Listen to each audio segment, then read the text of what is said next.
If you go to church or youth group a lot, you've probably heard a long list of do nots for Christians that include no consumptions of alcohol, no cursing.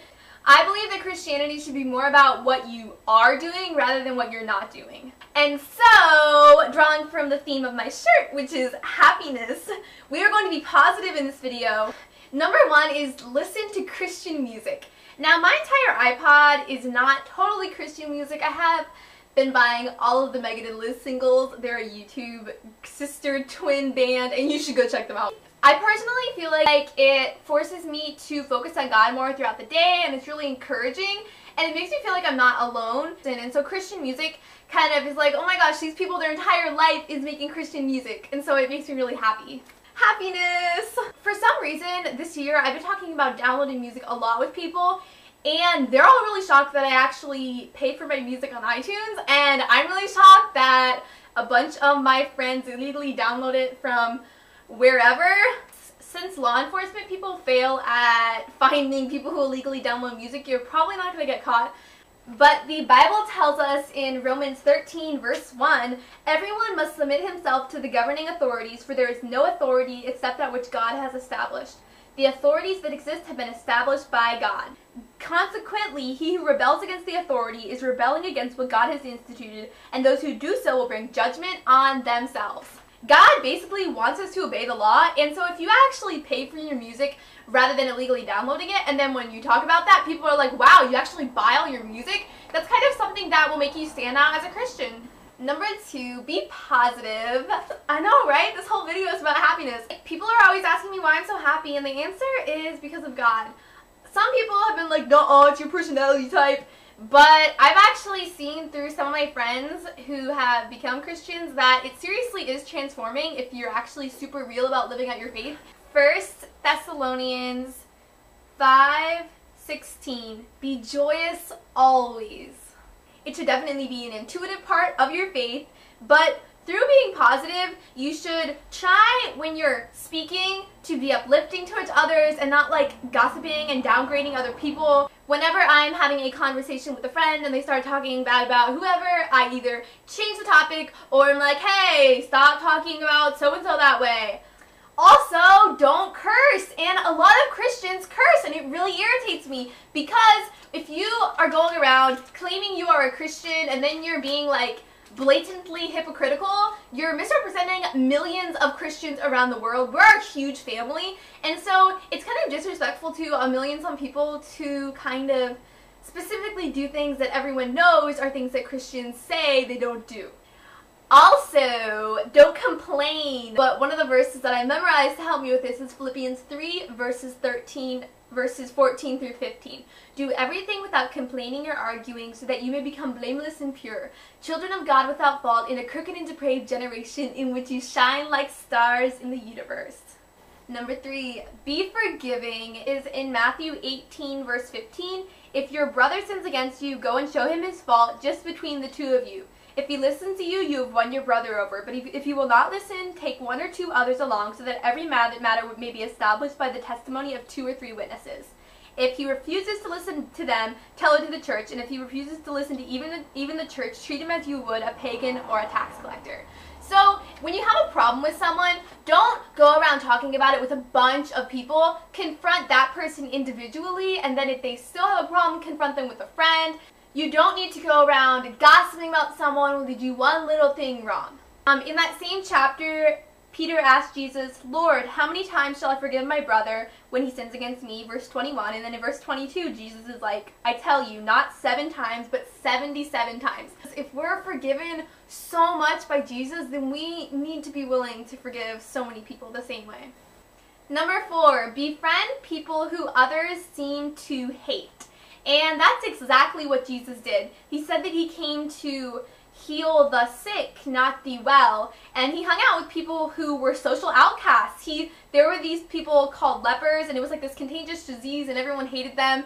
And Jesus hung out with them, and he hung out with the tax collectors, who everyone hated because no one likes paying taxes. And Jesus just went out of his way to serve those who other people hated. And so in today's world in high school or college or wherever you are, you could be friends with the person who people are bullying, and you could tell the person to stop bullying them. 50% of the time, bullying stops after 10 seconds if someone confronts the bully. So you should do that, and then you should be friends with that person. Don't just kind of like leave them there. Like, talk to them, get to know them. And then another thing in like today's society is people who are like gay. And I know at my school, like, everyone's totally accepting of that. As Christians, God teaches us in the Bible that homosexuality is wrong, but there's like a little saying thing in my youth group: love the sinner, hate the sin. But you should, if at your school people are not at all accepting towards people like that, you should be friends with them and get to know them, because that's exactly what Jesus would do if he had come back today. Number 5, dress modestly.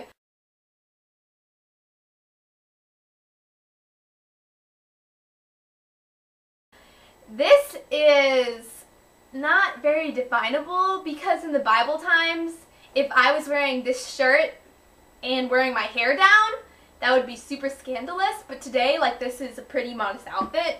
Modesty is definitely changing, even from your parents' generation to your generation.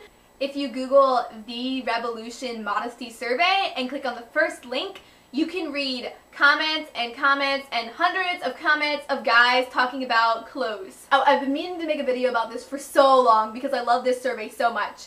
But guys they're just so genuine, and the guys who are filling this out, they aren't like perverted people, they're like godly guys. And so it's really enlightening being on there and kind of getting to see into guys' minds. And before I go shopping now, I pray and I read my Bible so that when I'm at the store, I'm not like, oh hey, that's super hot.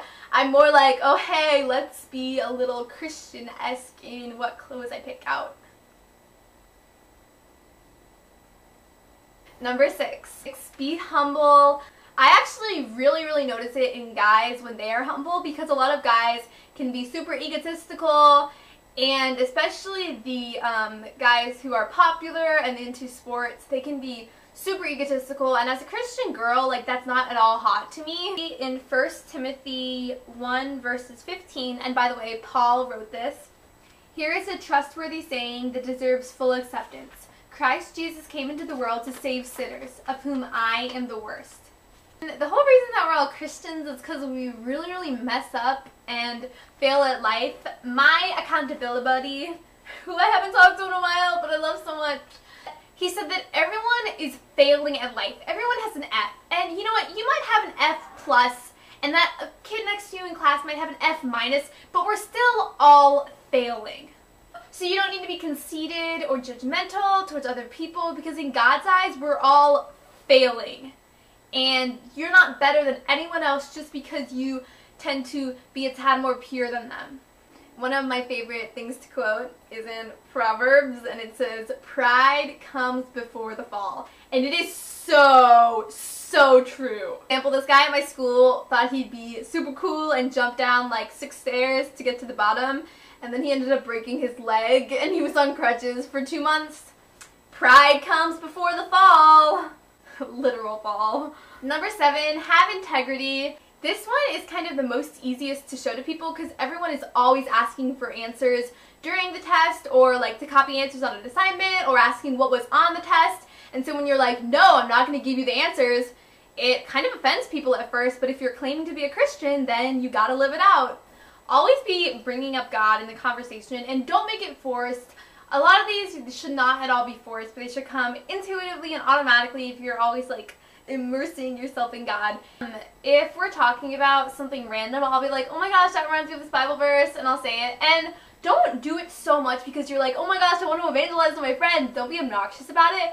Also, if your friends are like, what are you doing this weekend? I know I always get so excited about youth rallies and camp or whatever, so I'll always be talking about it. I'll be like, oh my gosh, tomorrow we're going to wherever, I'm really excited. And then when I come back, I'll share about it with them. And so if you're always going to Christian events and you're always like doing Christian things, then that'll automatically come up in conversations.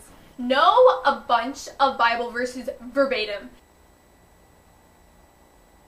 This summer, I read the Bible a lot, and I memorized a lot of verses, and it's really awesome because you'll just be, like, doing something. Like, I know if I am, like, waiting in a really long line, and I'm about to, like, make some, like, really annoying comment to whoever I'm with, I'll be like, do everything without complaining or arguing so that you may become blameless and pure. And it'll like go through my head.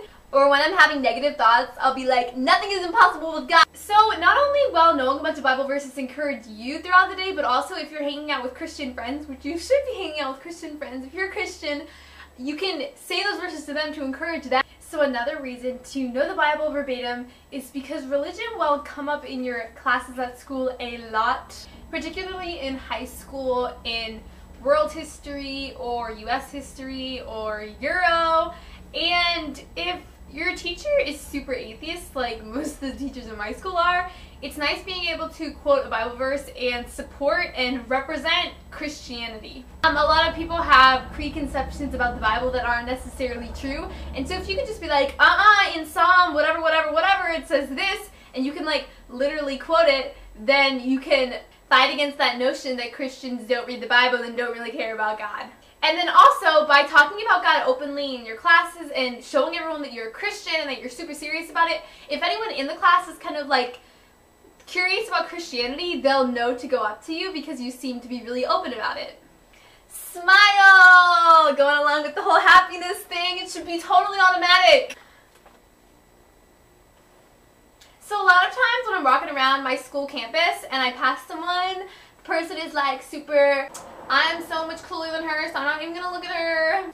And they like keep looking straight and they don't even look at you. When I walk down the hallway, I try to look around and act like I know people exist and smile at them. And then usually they smile back, and then that person will smile at the next person they see. And it's like that State Farm commercial where like one person does a random act of kindness and it like goes on and on. The same thing happens with smiling. It's contagious. So when you're at a restaurant and you're leaving a tip, specifically if you're at a Christian event with other Christian people and you're wearing shirts with Bible verses on them, leave a big tip for the waitress. Teenagers have this proclivity, I used that word on my ACT essay today, towards not leaving a tip, or if they do leave a tip, not leaving a big enough tip because we're kind of always broke. But to kind of represent Christianity as a whole, leave a tip because that person is serving you and they probably don't make that much money as it is, and so like what would Jesus do? Jesus would make the money like fall from the sky and then like give it to the waitress or something. But be kind because you want people to be like, oh, Christians are here, I know they're going to leave a good tip. Or, oh, Christians are here, I know they're going to be really polite and respectful. Also, as it goes for any type of service job, whether it's a police officer or you're at a hotel and it's like the cleaning lady, or at school if you see a janitor, acknowledge them and smile or say hi or ask how they're doing. But most of all, don't be rude, don't be angry, don't complain, be nice to them. So there's this amazing book called Do Hard Things by Alex and Brett Harris, and I talk about it a lot. I actually read about the modesty survey thing in their book, and they're the revolution, that website, that's them. But as Christians, we need to do hard things because of this really awesome Bible verse, which is my senior quote this year.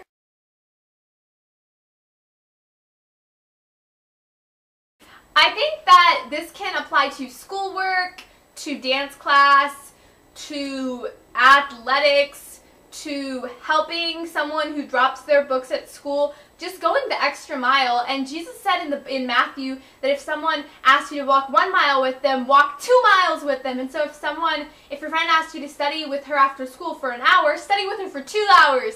And you can basically apply that to everything. And if you're following the whole integrity thing, that you're going to automatically have to work harder to do well in school, so they kind of go along with each other. One of my favorite verses is 2 Thessalonians 3:13. And as for you, brothers, never tire of doing what is right. A lot of times it can be like, oh, no one even notices when I do things right. And Jesus wants us to never, ever, ever lose perseverance and hope and endurance to keep living out the Christian life. I hope that this video gave you some creative ways to live out your faith and show others that you're a Christian. And please don't unsubscribe if you hate God, because it's really sad when you guys unsubscribe because I love you so much. And I will see you soon. Bye!